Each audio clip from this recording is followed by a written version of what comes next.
When I married Sarah, I believed we had built something strong and unshakable.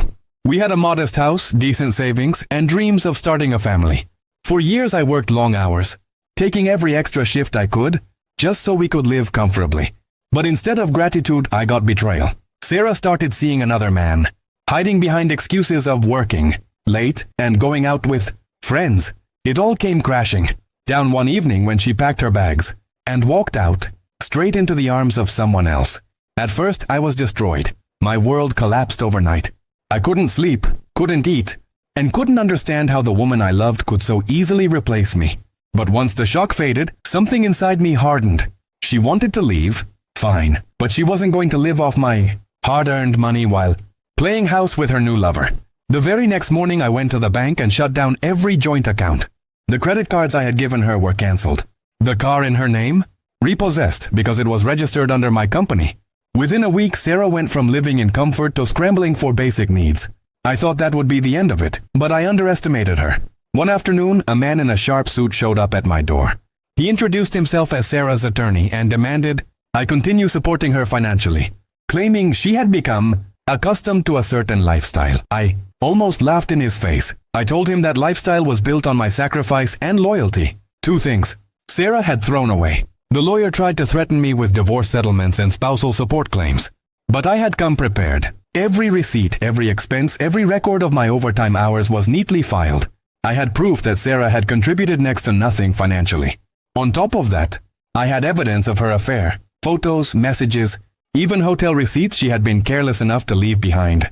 When I slid the file across the table, the lawyer's smug expression vanished.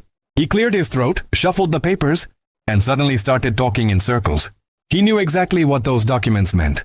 Not only would Sarah fail to get a single penny, but she could also end up paying me damages for breaching the trust of our marriage.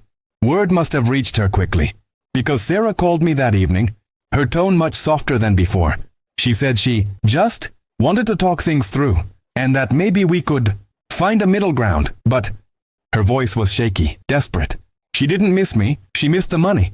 I didn't give her the satisfaction. I told her calmly that our marriage was over and that her lawyer wouldn't be calling again once he realized how badly she had played her cards. I also mentioned I'd be filing for divorce myself, making sure she walked away with nothing but her guilt. The silence on the other end of the line told me she understood. Weeks later, the divorce papers were finalized. The judge reviewed everything and sided entirely with me. Sarah got nothing, no alimony, no share of my savings, and not even the car she thought was hers. Her lawyer didn't even show up to the last hearing. He had already admitted defeat. I heard through mutual friends that her new man wasn't as generous as she'd imagined. Without my support, Sarah struggled to keep up the lifestyle she was so desperate to maintain. She had gambled on comfort and greed, and she had lost everything. As for me, the bitterness slowly turned into freedom. I no longer had to carry the weight of someone who saw me only as a wallet. I rebuilt my life, poured my energy into my career, and eventually found peace in knowing I had stood my ground. What Sarah thought would be her victory became her downfall. She left me believing she was upgrading, but in reality, she had stepped off a cliff with no safety net. And I didn't bother to catch her. In the end, my revenge wasn't loud or dramatic.